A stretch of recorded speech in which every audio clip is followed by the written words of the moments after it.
Good morning, YouTube! Hey, what's happening, everyone? It is I, the man, the myth, the mustache, Tim here, and I got a brand new video for you. Welcome to part 7 of What If Deku Had a Slime Quirk. Please, sit back and relax, because you are in for a treat. With that out of the way, let's begin, shall we? After the nearly catastrophic events at the USJ, the police and UA staff convened together to debrief the facts of the criminal activity. The meeting was headed by both Inspector Naomasa Tsukauchi and the principal of the academia, Nezu.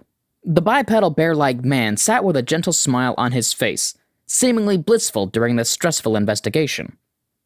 Thank you for meeting with us today, Detective. It is imperative we find out how these events transpired and how to prevent them in the future, said the principal, as he raised his paw in the air, his childish demeanor shining through his words. A small grin formed on the face of the stone-faced detective, who shuffled a folder in his hands. Yes, I agree, though the appearance of this group of criminals poses a greater threat in the long run. Usually, criminal organizations have logical goals of either obtaining riches, power, or influence in our society. But these villains seem different. The detective then spread several folders with the blurred security images they had of the apparent big players in the association, with the names provided by students, though the detective kept a single folder separate for the time being. He seemed puzzled as he spoke openly about the data collected on the villains. The only information they managed to find regarding the villains were only within days of the attack, but nothing about their history or motives. These two, the ones called Shigaraki and Kurogiri. They seemed to be in leadership roles in the league, but something about the events that transpired disturbed me. Tsukauchi paused as he opened the final folder in his palm, which was parted in two, one with a familiar Greenette's image, and the other with a mugshot of the sludge villain. Passing the file to Nezu, the ivory-furred educator began looking through images and data points on Quirk similarity.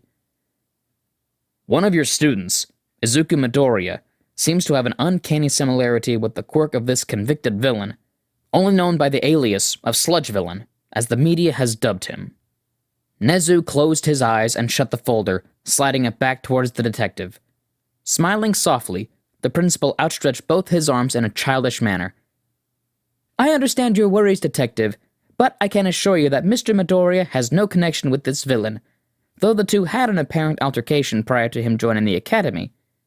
All applicants go through a deep investigation before being accepted into our campus, and young Midoriya was no exception.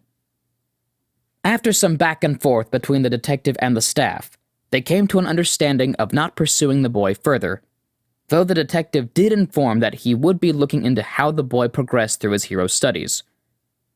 Due to the attack on the students of Class 1A, the classes for the teens had been canceled for the next 48 hours to allow them to heal and prepare for their continued studies. Within the Class 1A homeroom sat the grape-haired teen Minoru Mineta, fiddling with his phone. A string of unanswered text messages flooded his screen. The name of the contact in question was Izuku Midoriya. A worried look was on Mineta's face as he continued texting on end with no response in sight, being left on read. Hey Mineta, any word on Midoriya? Asked Tsuyu. Her head tilted, awaiting the boy's reply. The routinary ribbit caused him to jump from his desk and have his mobile device slip from his palms and fall onto the floor.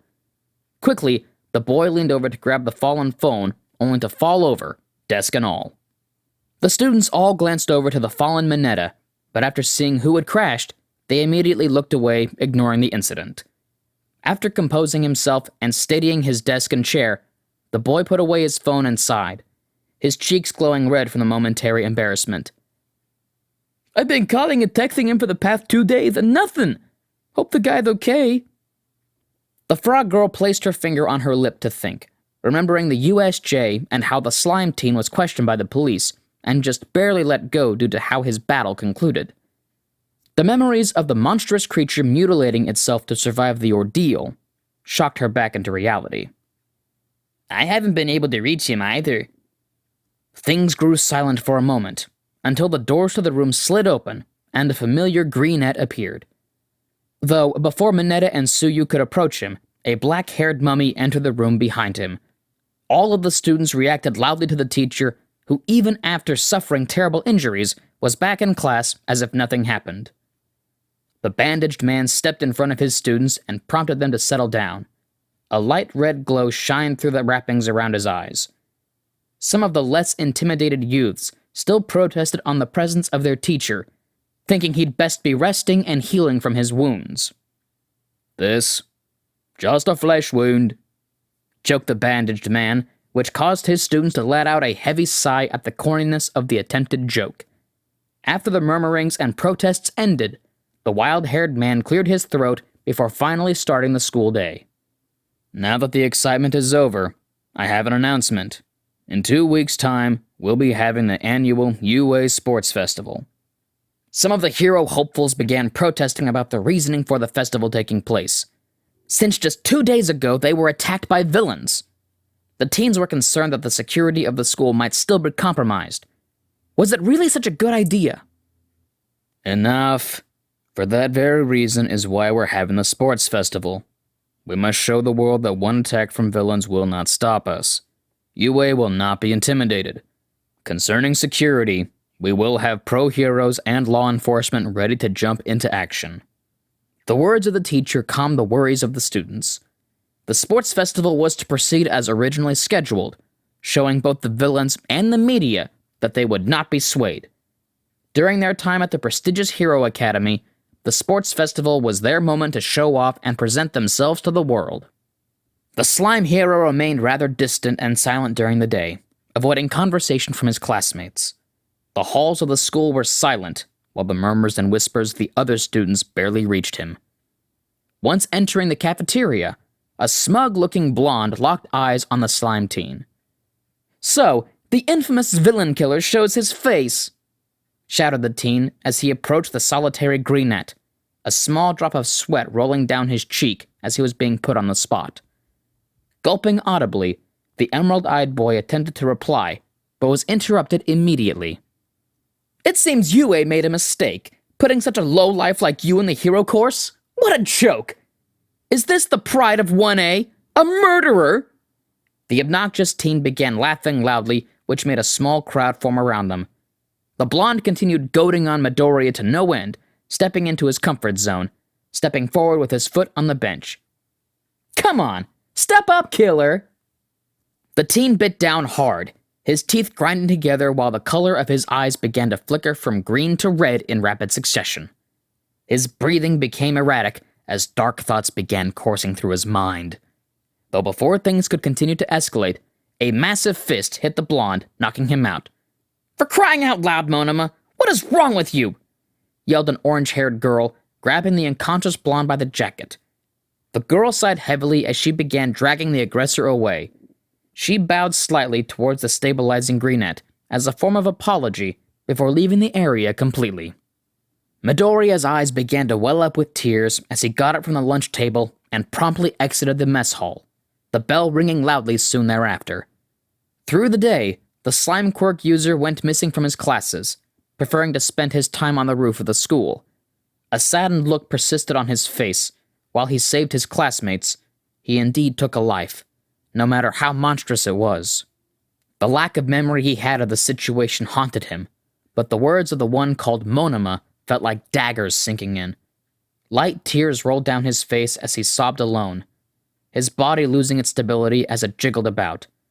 The door behind him began to creak as a familiar purple teen appeared.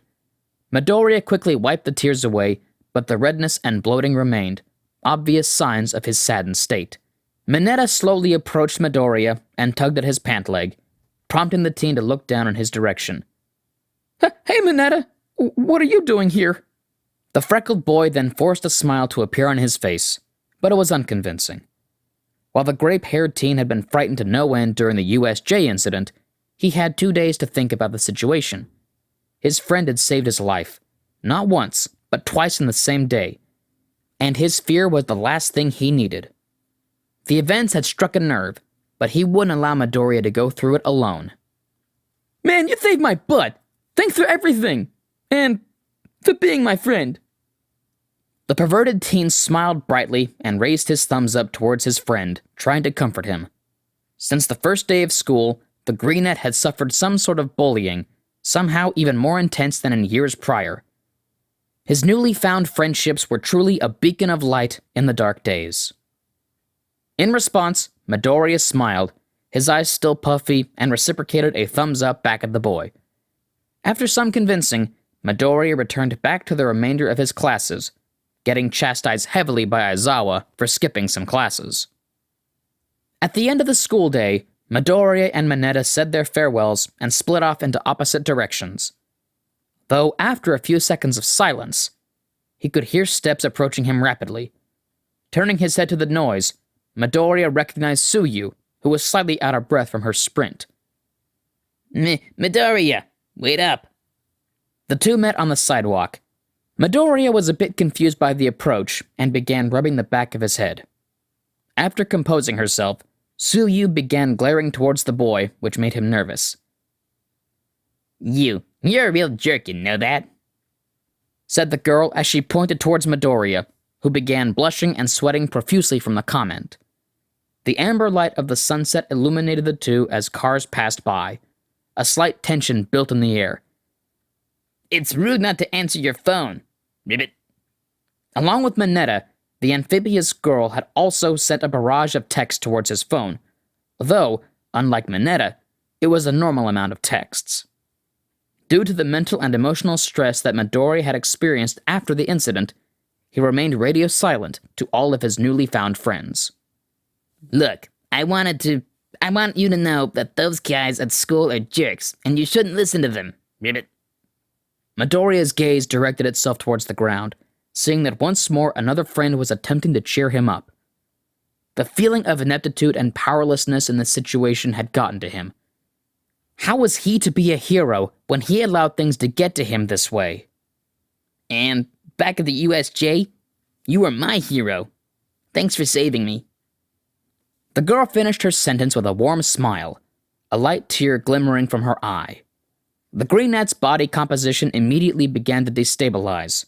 The color of his body shifted from blue to green and back to normal in quick succession. Though before anything else could happen, the honking of a horn snapped him back to attention. A man with dark skin and webbed hands began waving from his driver's side window towards the amphibious teen. The two glanced back, only for Tsuyu to recognize her parents, who had appeared to pick her up. Take care of yourself, Midoriya. See you tomorrow, hero, said the girl as she waved towards the greenette before hopping in the vehicle, driving off. Midoriya waved the frog family goodbye as a seed of resolve began to bloom once more in the teen.